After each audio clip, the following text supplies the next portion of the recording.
ఒక అబ్బాయికి ఒక అమ్మాయితోటి పెళ్లి కుదిరింది. ఎంగేజ్మెంట్ అయిపోయింది, ముహూర్తాలు కూడా పెట్టుకున్నారు. అయితే పెళ్లి వాళ్ళందరూ అమ్మాయి సైడ్ వాళ్ళు, అబ్బాయి సైడ్ వాళ్ళు పెళ్లి పనుల్లో చాలా బిజీగా ఉన్నారు. ఒకరోజు అయితే అమ్మాయి అబ్బాయికి కాల్ చేసింది మాట్లాడడానికి. అబ్బాయి ఫోన్ అయితే బిజీ వస్తుంది.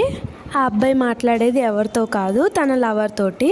కాబోయే వైఫ్ కాల్ అయితే లిఫ్ట్ చేసి నేను బైక్ మీద ఉన్నాను మళ్ళీ చేస్తానని చెప్పి కట్ చేయపోయి కాల్ మర్జ్ చేశాడు. ఇంకేముందండి, కాన్ఫరెన్స్ కాల్ కలిసిపోయింది. ఇంకా తన లవర్తో పెట్టిన ముచ్చట్లన్నీ పెళ్లి కూతురు వినేసింది. వినడమే కాదు, అవన్నీ రికార్డ్ చేసి వాళ్ళ పేరెంట్స్కి కూడా వినిపించింది. ఇంకేముంది, పెళ్ళి క్యాన్సిల్ చేశారు. ఫోన్ కాల్ వల్ల తప్పించుకున్న యువతి. ఇది నేను ఒక ఛానల్లో విన్నానండి, భలే ఫన్నీగా అనిపించింది, అందుకోసమే షేర్ చేసుకున్నాను.